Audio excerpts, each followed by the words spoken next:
Arrumamos as malas e partimos em direção ao Planalto Central. A chuva já tinha dado o ar de sua graça em Ouro Preto e as perspectivas não eram das melhores. No entanto, para nossa surpresa, o caminho até Brasília não foi marcado por forte chuva, o que nos permitiu relaxar e curtir a paisagem. Quando vimos, estávamos às portas da capital da República.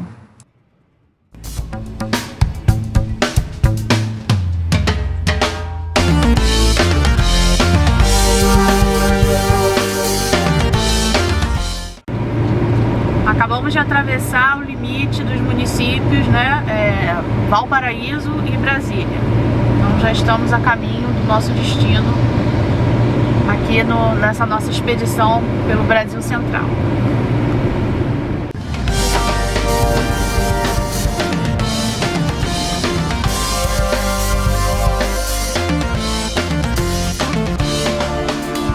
Estamos no Congresso Nacional, lugar que engloba a Câmara dos Deputados e o Senado. Este espaço tem visita guiada com agendamento prévio ou então no final de semana por ordem de chegada. Para fazer a visita você deve estar devidamente trajado, sem estar usando shorts, e é uma visita interessante para a gente poder conhecer um dos poderes da democracia brasileira. Estamos saindo de Brasília, hoje é dia 4 de janeiro, manhã do dia 4 de janeiro, em direção a Pirenópolis, em Goiás.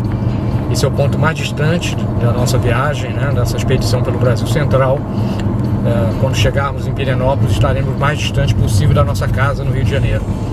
De Pirenópolis a gente já começa o nosso retorno para casa, entrando por Minas, pela Serra da Canastra, que a gente também vai explorar, São 2 horas de viagem, uma viagem tranquila, a despeito de tantos radares na estrada, tudo para ser tranquilo.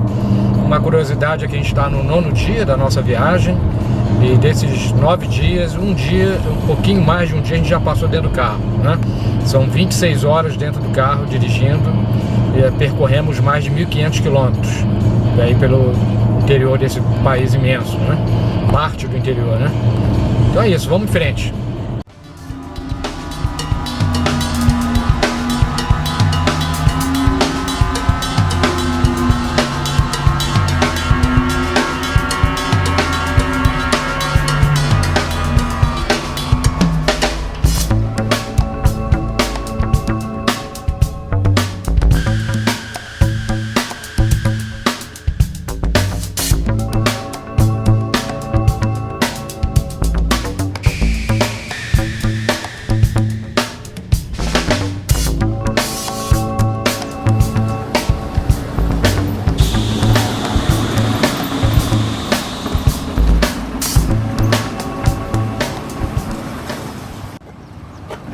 Bom, nessa nossa expedição ao Brasil Central, estamos aqui no Planalto Central, saímos de Brasília, estamos na cidade de Pirenópolis, que é um encanto, uma cidade extremamente charmosa, uma cidade colonial, mas muito preservada, uma cidade viva, com tradições seculares presentes em todo o canto da cidade, e aqui eu me refiro à Festa do Divino e às cavalhadas, essas festas que duram mais de um mês e que é a marca da cidade, Então assim, está sendo um prazer muito grande e conhecendo todas essas transformações de paisagem e culturais que a gente tem, tido o prazer de experimentar nessa nossa viagem, nessa expedição ao Brasil Central.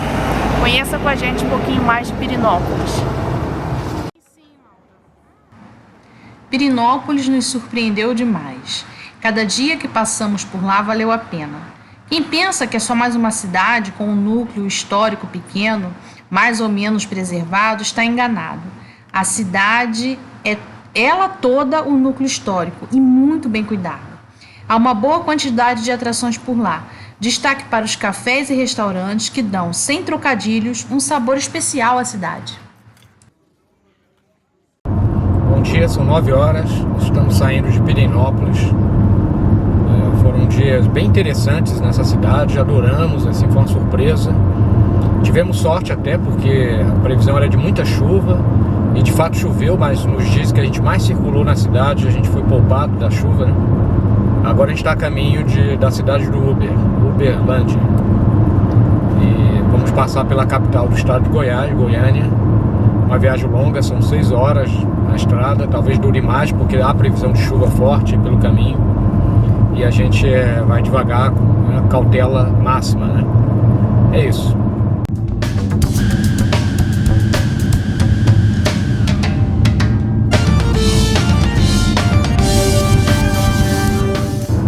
Estamos a 3 horas,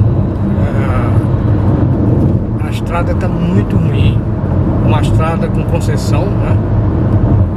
Pagamos 2 pedágios, um deles não foi nada desprezível e as condições da estrada realmente são péssimas.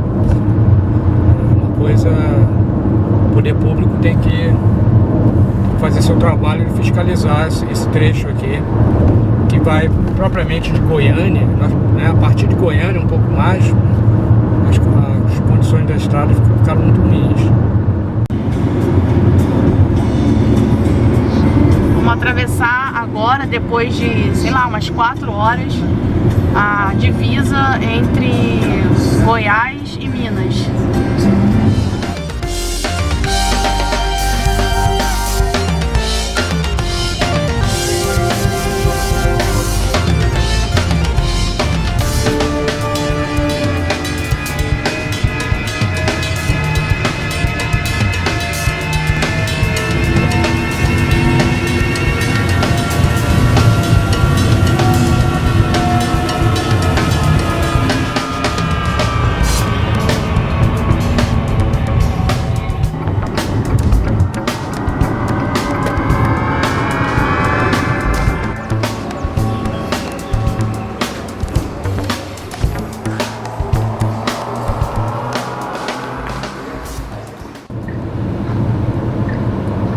Estamos saindo de Uberlândia, onde passamos a noite, foi só uma cidade para um descanso.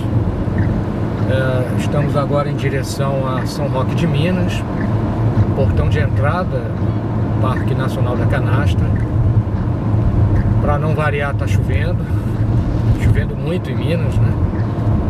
Estamos com a esperança aí de ter pelo menos amanhã uma trégua, na verdade depois de amanhã uma trégua na chuva, e a gente tenha condições de entrar no parque, curtir um pouco.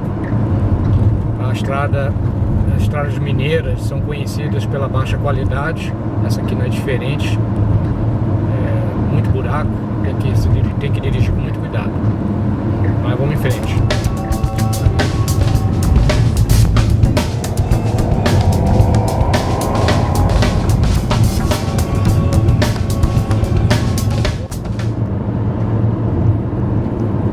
Outra dificuldade nessa viagem que cabe registro, na verdade, é uma combinação. É a falta de qualidade das estradas. Uma parte expressiva do nosso caminho foi marcada por estradas bem ruins, muito esburacadas, como essa que a gente está passando agora aqui em Minas. E as pegadinhas dos pardais, né? Muito pardal escondido, com placa escondida também, né? De aviso atrás de mato. E aí a gente é surpreendido por uma velocidade, de repente já era, né? Então estamos aí lidando, esperado chegar em casa e logo depois receber pelo correio uma ou 2 multas, talvez mais, né? Enfim, isso é chato. 1 ou 2 talvez mais, é ótimo.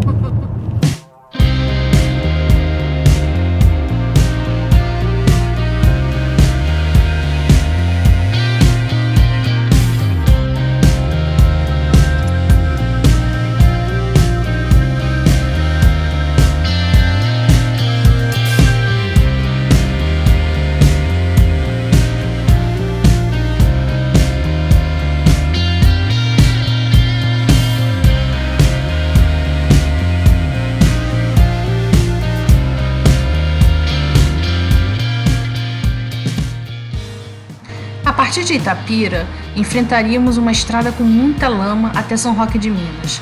As condições da estrada estavam muito, muito ruins. Antes de atolarmos o carro na lama, percorremos apenas 20 quilômetros dos 80 que teríamos que seguir. Carlos, conta pra gente sua experiência off-road. Tranquilo por enquanto. Só aquela outra primeira entrada, nós pegamos uma entrada errada e os buracos eram imensos e cobertos com água. Então a gente não sabia se entrava no buraco e ia sair do buraco. Mas saímos. Um deles era bastante profundo, ligamos o 4x4 e saímos.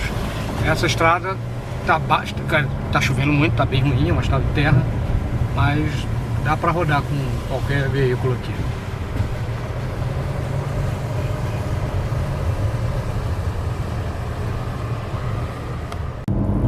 Vamos lá, relato de viagem, agora já mais ou menos recompostos.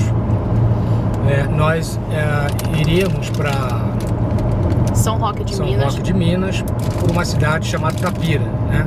Esse foi o caminho que não foi dado. E aí aquela coisa, assim, acho que a gente também não fez o nosso dever de casa adequadamente, porque é um caminho de cerca de 80 quilômetros na terra, numa lama, na verdade, em boa parte do percurso, e chovendo, né? Enfim, nós atolamos 20 quilômetros adiante, mas conseguimos sair. O carro tem tração nas 4 rodas, saímos da primeira com muita dificuldade, ficamos 20 minutos apoiando madeira, enfim, uma série de recursos no meio do nada, cara, assim, não tinha nada, não tinha ninguém ali a quem recorrer, lugar muito bonito, mas assim, nada, né? Então, e adiante tinha um outro buraco imenso, se a gente caísse daquele ali, só rebocado. Então tivemos, acho que ainda um pouco de sorte, né? Saímos imundos, né? Eu saí do carro, a Úrsula assumiu o volante, e eu fui orientando e colocando coisas, madeira, para facilitar a aderência, né? Da roda no solo. Foi bem difícil. Voltamos para Tapira. E aí nós vimos que viramos uma espécie de piada. Viramos a piada da cidade. Todo mundo parava para olhar o carro, perguntar o que tinha acontecido. Vocês tentaram ir lá? Nossa, ninguém faz isso. Quem rebocou a gente? Aí um cara falou o seguinte: pô, esse caminhão aí, um caminhão imenso, passou, não sei nem como ele passou. Ninguém tá fazendo esse caminho tá detonado. Com chuva ninguém faz.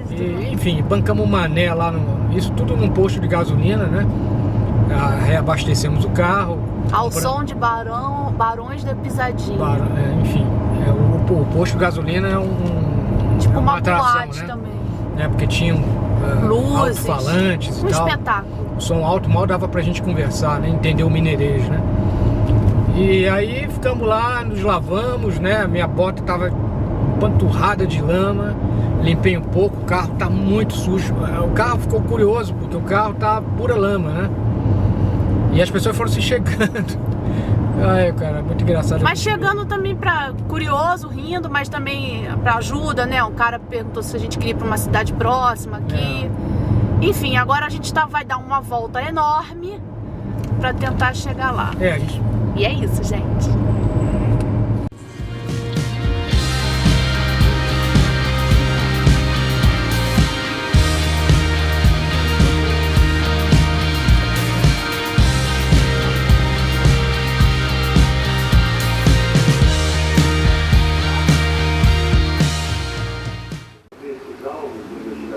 Estamos na cidade de Bambuí, num hotel na beira da estrada, numa parte alta, longe de encosta.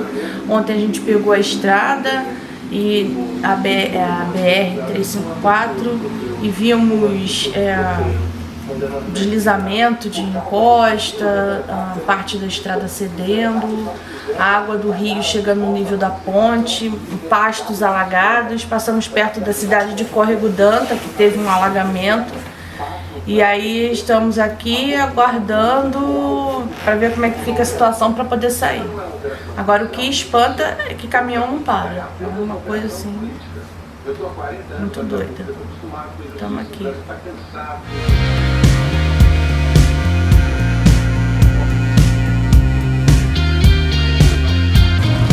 Hoje é dia 9 de janeiro, as chuvas continuam intensas. Na verdade já há uma previsão de chuva fortíssima hoje em todo o estado de Minas Gerais, aí na casa de 50 a 100 milímetros, que é muita chuva, e já está tudo cheio, na verdade, solo encharcado, rios já transbordando. Nós tomamos a difícil decisão de permanecer aqui onde estamos. Bambuí, nome da cidade. Bambuí, na região da Serra da Canastra, por segurança, né? Agora estamos indo para a cidade, para o centro da cidade, para caçar um supermercado que a gente não tem nada que comer. Ontem sábado estivemos na cidade, parecia uma cidade fantasma, assim, ninguém na rua, tudo fechado, coisa impressionante, né? Se sábado estava assim, a gente imagina como é que deve ser domingo, né? Um domingo chuvoso como esse, né? Enfim, vamos lá, vamos aí nos abastecer e amanhã de manhã reavaliar a situação, expectativa de ter condições de iniciar a volta para casa para o Rio de Janeiro.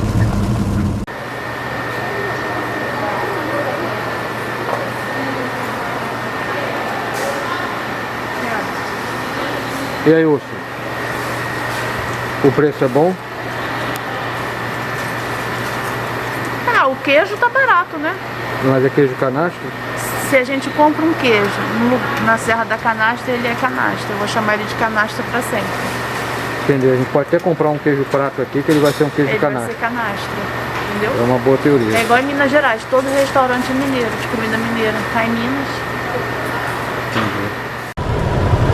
E chove na Serra da Canastra, na região da Canastra.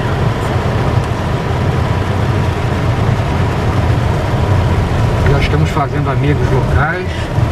Procurando emprego. A pessoa até perguntou se a gente não era da cidade.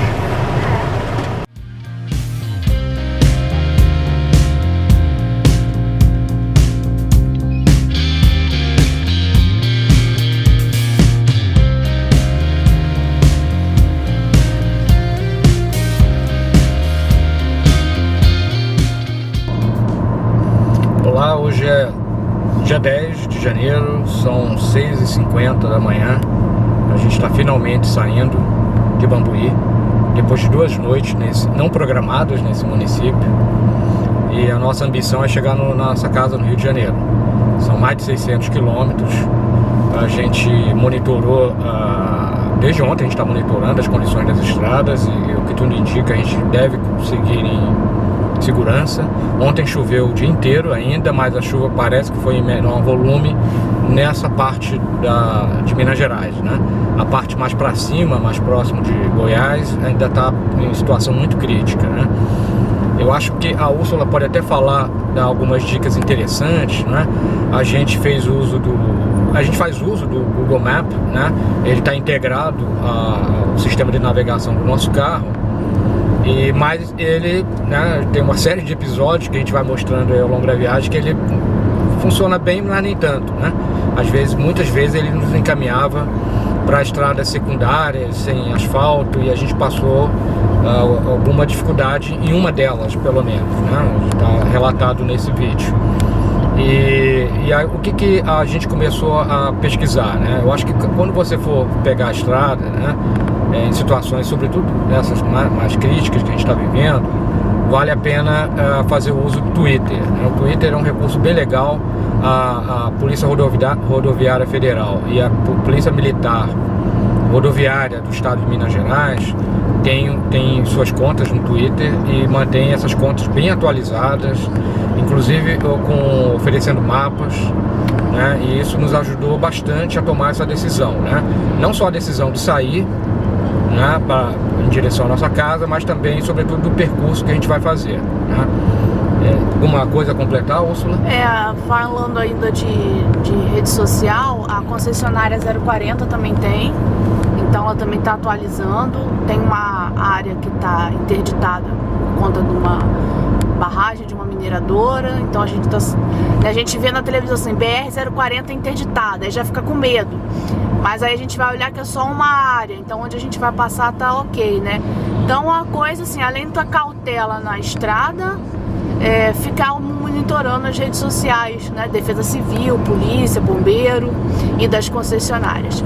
E é isso, a gente vai dando notícias pelo caminho.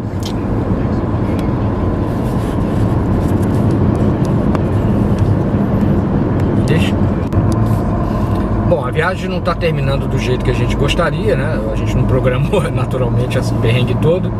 A gente, enfim, ia visitar o parque, né? O Parque Nacional da Serra da Canastra. E ia visitar Capitólio, ia visitar Tiradentes, São João del Rei, e todos esses destinos vão ficar para outro momento. Não vai rolar agora, a gente está indo para casa, né?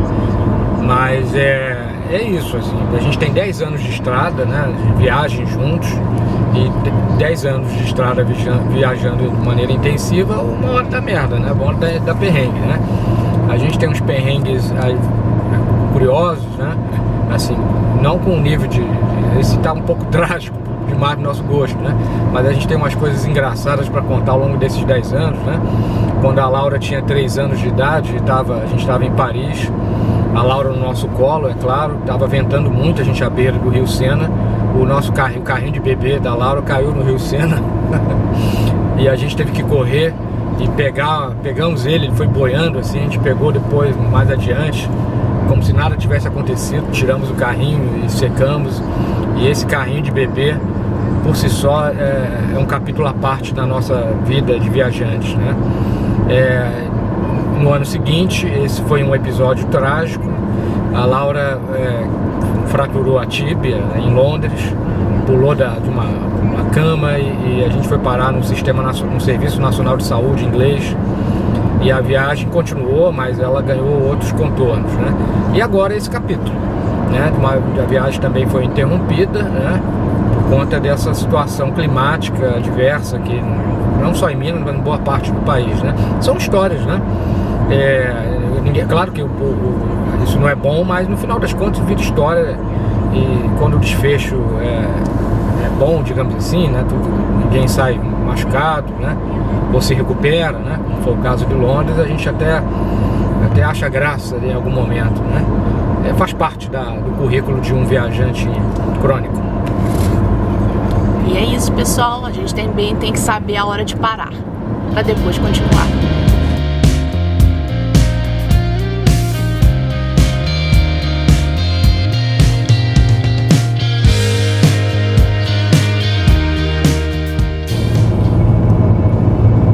A gente queria mencionar 3 situações distintas, né, de estadia, né, que a gente já tinha reservado, mais do que reservado, já tinha pago, né.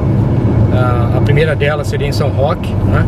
Essa a gente entrou em contato em cima da hora com a proprietária, enfim, com a pessoa que administra a pousada Recanto do Surubim, e a gente queria mencionar positivamente essa pousada.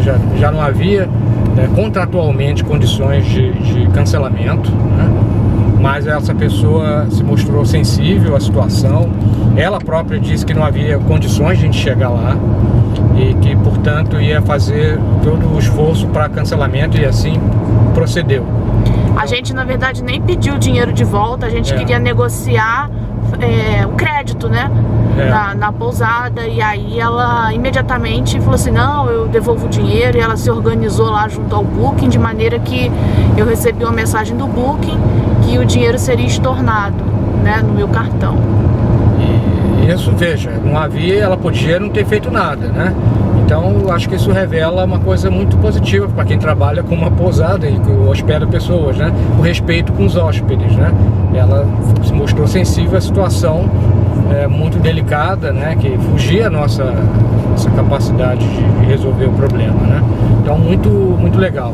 A segunda situação é essa um pouco diferente, mas também positiva, seria em São João del Rei, na Pousada dos Sinos. Também a gente não tinha pagado ainda, mas enfim, cancelamos sem nenhum problema. Eles, né, entenderam a situação de Minas Gerais como um todo, né? Agora, a situação que nos... bizarra. Que nos surpreendeu negativamente, né, foi de Capitólio, né? Justamente em Capitólio foi o epicentro de uma tragédia em particular, que foi a queda, né, da rocha sobre a lancha, até o momento com 10 vítimas, até onde eu sei, fatais, né? E a proprietária disse: não, eu não vou cancelar, lamento, né? Foi assim que ela disse, né? Lamento assim, o que aconteceu? A mesma coisa, a gente não pediu dinheiro de volta, né? A gente entende também o lado das pessoas, das pousadas, é um negócio deles, né?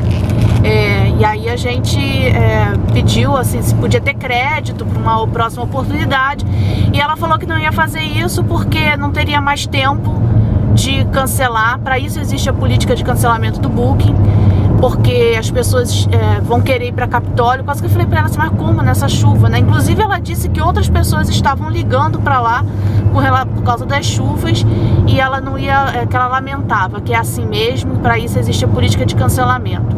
E a gente falou assim, poxa, né, teve até esse acidente, coisa e tal. Ela assim, lamento pelas vítimas, né? No máximo que vai acontecer é ter o luto das lanchas, mas tudo vai continuar normal.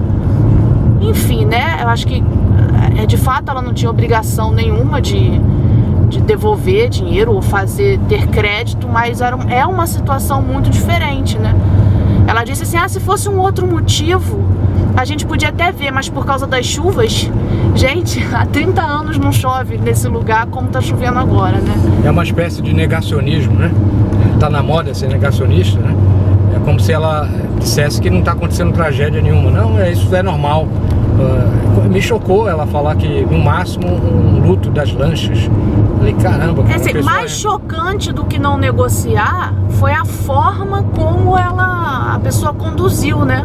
Foi, sim, recados horríveis, muito desagradáveis no WhatsApp, né? Assim, foi Enfim, feio. A gente não vai nem dizer o nome desse lugar. Então, se alguém tiver interesse, pergunte.